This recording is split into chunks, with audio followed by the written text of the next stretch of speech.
안녕하세요. 영상 공부방의 김성래입니다. 앞으로 영상에 관한 재미있고 유익한 이야기들을 해볼까 하는데요. 이야기에 앞서서 구독과 좋아요를 눌러주시면 복 받으실 겁니다. 미드톤 디테일을 낮추는 거에 가장 대표적인 거는 아무리 봐도 피부톤 밀기. 저 같은 경우는 블러와 샤픈을 놓고 봤을 때는 샤픈을 훨씬 더 많이 사용합니다. 블러는 내가 필요 없는 것들을 빼주는 약간은 소극적인 방식이라면 샤프는 내가 원하는 걸 더 부각시켜주는 조금 더 적극적인 방식이라고 생각이 들어서 그런지 저는 블러보다는 샤픈을 조금 더 적극적으로 쓰는 편이에요.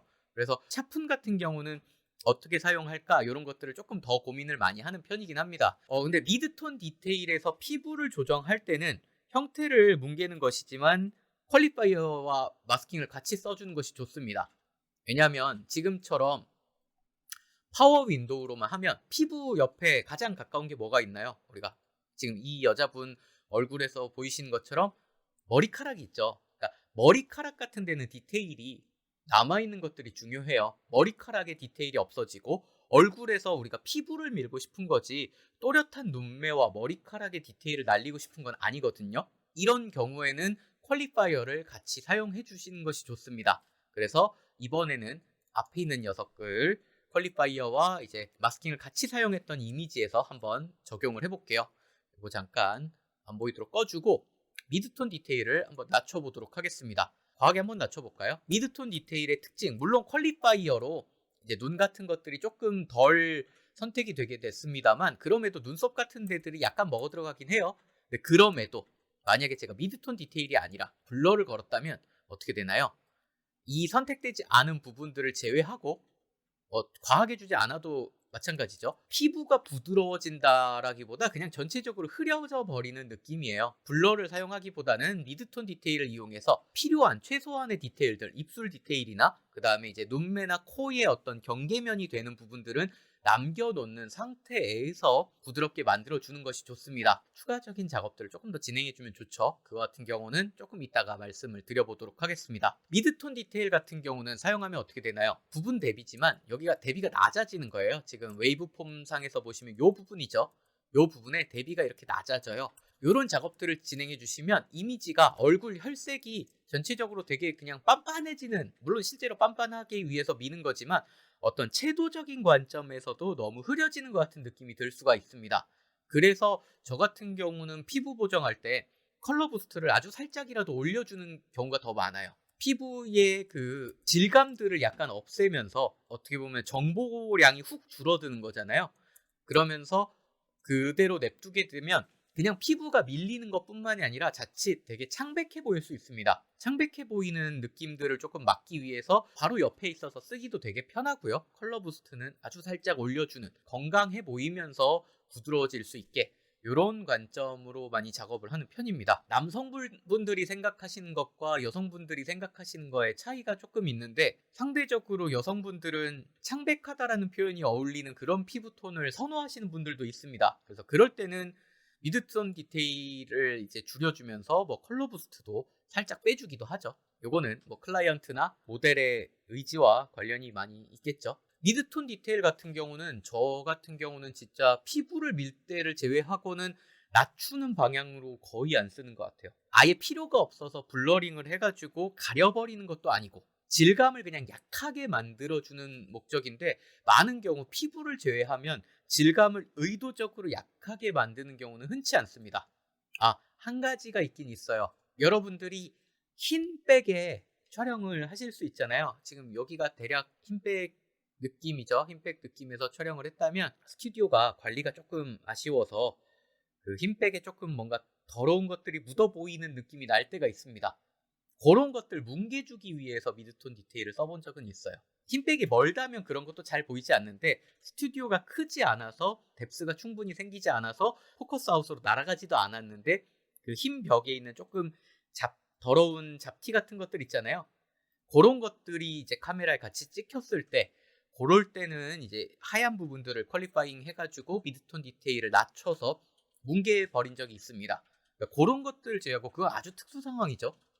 그런 경우를 제외하고는 미드톤 디테일은 피부 위주로 거의 사용을 했던 것 같아요. 값을 낮추는 경우에. 미드톤 디테일 값을 낮출 때는요. 피부를 말 그대로 다듬어준다, 정돈해준다라는 관점에서 사용을 해야지 피부를 완전히 밀고 뭐 진짜 애기 피부처럼 만들어준다라는 관점에서 접근하시면 어려워요. 무슨 말이냐면 여드름 같은 걸 못 지워요. 미드톤 디테일은 얼굴에서 약한 디테일들을 이제 어느 정도 한도 아래에 있는 약한 디테일들을 뭉개는 거예요. 그러다 보니까 여드름이나 뭐 이렇게 아주 도드라지게 난 애들은 디테일이 강하잖아요. 그 강한 디테일들은 못 지워줍니다. 그래서 여드름 같은 경우는 사실 미드톤 디테일로 지우기가 어렵고요. 지금도 요 얼굴 보시면 이 배우 같은 경우 코 옆에 약간 이게 점 같은 뭔가가 있어요. 마음에 안 든다. 이런 거 지워주고 싶다. 이러면 아주 큰 노가다를 해야 됩니다. 이런 방식에 관해서는 나중에 한번 또 따로 이야기를 해볼게요. 물론 퓨전 페이지를 통해서 합성을 할 수도 있습니다. 퓨전 페이지에서 사용하는 합성이 아니라 아주 간단한 덮어쓰기 같은 수준의 합성은 해볼 수가 있어요. 그런 것들을 지원하는 오픈FX 플러그인도 있는데 플러그인보다 스탬프 툴 같은 개념이 있긴 있는데 쓰기가 생각보다 까다롭습니다. 개인적으로 그것보다는 그냥 원래 있던 노가다 방식을 쓰시는 걸 더 추천하는 수준이에요. 저도 그 스탬프 툴 같은 게 생겨서 요런 게 생겼네 한번 써봐야지 라고 하고 테스트를 해봤는데 정교함이 조금 부족해요. 정교하게 쓰기가 굉장히 어렵습니다. 그런 스탬프 툴 같은 경우는 우리가 봤을 때 엄청 큰 걸 지우기 위해서 쓰지 않거든요. 보통 짜잘한 거 지우려고 많이 쓰는데 그게 짜잘한 것들을 지우기에는 좀 불편해요. 그래서 그런 것들도 나중에 한번 이야기를 해보도록 하겠습니다. 미드톤 디테일 이걸로는 피부를 보정하는데 모공 같은 걸 가리는 수준으로는 쓸 수 있어요. 모공이 이제 좀 덜 보이도록 만드는 거는 충분히 가능하지만 여드름이나 아예 뭐 얼굴에 점 같은 걸 지운다든가 이런 관점에선 사용하기 어렵다. 이런 것들은 엄밀히 말하면은 색보정보다는 합성 단계의 작업이 되기 때문에 너무 과하게 낮춰가지고 이렇게 아예 마이너스 100까지 낮춰버리면 그냥 소위 말하는 도자기 피부라는 느낌이 나죠. 이거는 사람 같지 않잖아요. 마네킹 같잖아요. 이런 것들은 이제 여러분들이 클라이언트의 요구나 이런 정도에 따라서 조절을 해주셔야 되지만 정돈시켜주는 수준에서 쓰시는 것들을 추천합니다. 앞서 말씀드린 것처럼 미드톤 디테일은 피부톤에 쓰기 좋지만 블러는 피부에 함부로 쓰시면 안 됩니다. 굳이 블러를 피부를 미는데 쓰셔야겠다면 그냥 블러를 쓰지 마시고요. 블러 값을 올려버리면 이미지가 흐려져 버리잖아요. 이렇게 쓰시지 마시고 분리된 애에서 한번 써볼게요. 미드톤 디테일이 아니라 블러를 여기다 걸어버리면 이미지가 그냥 말 그대로 눈만 남고 나머지를 그냥 뭉개는 거거든요. 그러니까 이렇게 쓰시는 것보다 만약에 블러를 쓰시고 싶으시다면 가우시안 블러를 쓰시는 게 차라리 조금 낫습니다. 이게 너무 세게 들어가죠, 기본값이. 그냥 블러보다는 가우시안 블러가 조금 더 낫습니다. 개인적으로 미드톤 디테일이라는 나름의 출중한 기능이 있음에도 뭐 굳이 가우시안 블러를 이걸 위해서 사용해야 된다라는 생각은 별로 안 들고요. 블러는 내가 원하지 않는 걸 가리고 싶을 때 쓰시면 좋을 것 같습니다. 먼저 미드톤 디테일 이야기를 해볼게요. 저 같은 경우는 어떤 반짝이는 속성을 가진 이미지, 금속이나 유리가 대표적이겠죠. 이런 이미지들이 주가 될 때 굉장히 강력하다고 생각합니다. 한번 해볼까요? 전후 대비입니다. 이게 지금 현재 미드톤 디테일을 꺼놓은 상태, 쉐드까지 올리고 켜놓은 상태. 차이가 느껴지시죠? 물방울 기포나 이런 데 맺혀진 어떤 뭐라 그럴까요? 물방울들 이런 것들이 굉장히 또렷하게 표현이 돼요. 그러니까 특히 광원처럼 이렇게 빛날 수 있는 이 밝은 부분들 이런 부분들이 되게 또렷하게 표현이 됩니다. 물론 여기 샤픈을 추가적으로 걸어 두시는 것도 나쁘지 않아요. 근데 하지만 미드톤 디테일만으로 어떤 금속성 재질을 혹은 유리 같은 반짝이는 재질을 조금 더 강력하게 부각시켜 줄 수가 있어요. 이 상태에서 제가 뭘 해줄 거냐면요. 다 걸지 않을 거예요. 제가 금속성 재질에 되게 잘 걸린다고 했죠. 여기 휠에 한번 걸어보도록 하겠습니다. 여기 금속성 재질로 딱 드러나는 곳이 휠이죠. 물론 이런 데 걸어도 잘 먹히는데 이런 미드톤 디테일과 샤픈 모두 이미지 전체에 걸면 대체로 과해요. 아까 앞서서 보여드린 이 장면 같은 경우는 이미지 전체가 그냥 이런 이미지이기 때문에 어디에 주목하고 자시고 할 게 없는 이미지라서 크게 신경 안 쓰고 사용했지만 많은 경우에 여러분들은 특정한 부분 한 군데 내가 부각시켜주고 싶은 부분들이 있을 거예요. 이미지 전체를 내가 부각시키고 싶다고 해서 전체적으로 샤픈이나 미드톤 디테일을 걸면 과해집니다. 그거는. 지금 같은 경우는 이 휠 같은 것들을 잘 보일 수 있도록 한번 쉽죠? 이거 그냥 딱 이렇게 하면 되겠네요. 마스킹하기 아주 쉽습니다. 원형이라. 이런 식으로 해서 약간 뭐 소프트 값 조금만 줘서 이 정도까지만 해주죠. 자, 이 상태에서 저는 미드톤 디테일을 최대로 올릴 겁니다.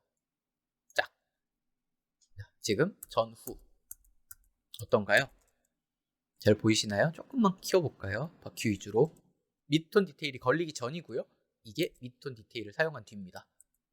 이미지에 대비들이 올라가면서 어떤 금속 특유의 광택 같은 것들이 되게 세지는 것들을 보실 수 있어요. 그 실제로 여러분들이 광고 같은 거 보시면 차 광고에 있는 차가 엄청 반딱반딱해 보이는 느낌, 이런 것들은 이제 포토샵에서 작업할 땐 주로 클라리티를 쓰겠지만 다빈치 리졸브에서는 이런 미드톤 디테일 추가적으로 샤픈 걸어주셔도 좋습니다. 그래서 이런 식의 작업들을 해보실 수 있을 것 같아요. 이것도 뭐 간단하게 작업을 해보면 그냥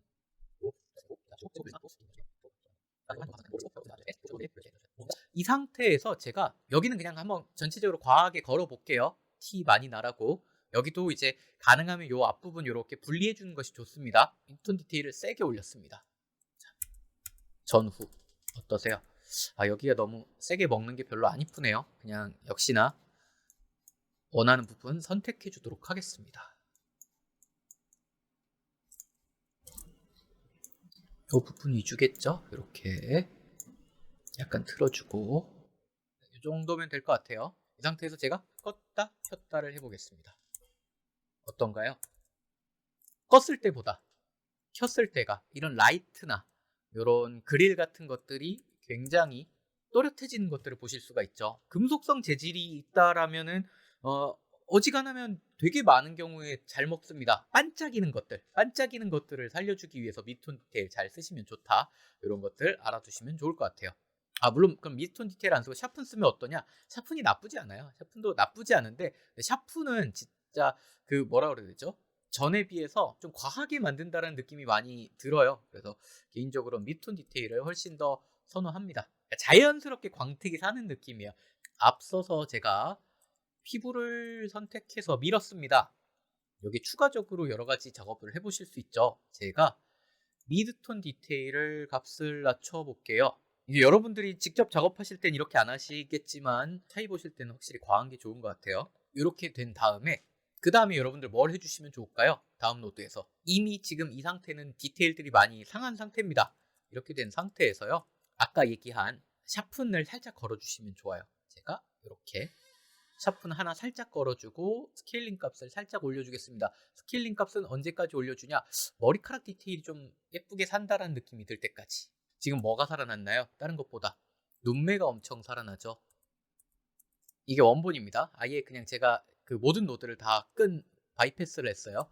원본과 보정본을 이렇게 보시면 과하게 보정을 했지만 어때요? 피부는 뭉개지면서 눈매는 또렷해지는 것들을 보실 수가 있습니다. 그러니까 기본 원리라고 생각해요. 여러분들이 얼굴을 보정하시는 데 있어서 이런 관점에서 한번 작업을 진행해 보시면 좋을 것 같습니다. 가장 많이 쓰이고 가장 유용할 법한 이야기들을 먼저 해봤어요. 네, 어떠셨나요? 한번 샤픈이나 블러나 이런 것들을 사용할 때 혹시 더 궁금하신 부분이 있으시면 이런 부분도 같이 이야기해 보려고 합니다.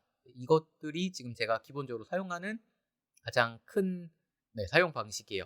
제가 아까 실수를 했네요. 샤픈 이렇게 저을 때 전체 이미지 전체에 걸지 않습니다. 당연히 아까 피부를 밀었으니까 머리카락 위주로 선택을 될 거고, 아까 제가 요 얼굴 위주로 이렇게 선택했다면 이번에 머리카락까지 선택되는 요 정도 사이즈 작업을 같이 진행해 줘야겠죠. 그러니까 여러분들이 생각하셔야 되는 몇 가지들이 있는데 가장 기본에 깔아 두시면 좋은 것들이 미드톤 디테일이 됐건 샤픈이나 블러가 됐건 이미지 전체에 거는 경우는 극히 드물다. 그러니까 디테일을 살려준다라는 거는 내가 원하는 곳과 원하지 않는 곳이 있을 때 디테일을 살려준다. 이렇게 보시면 될 것 같아요. 이미지 전체에 샤픈을 건다라고 했을 때는 뭐 포커스가 안 맞았을 때 그 정도겠죠. 근데 포커스가 안 맞았을 때 이걸로 절대 포커스를 살려내지 못합니다.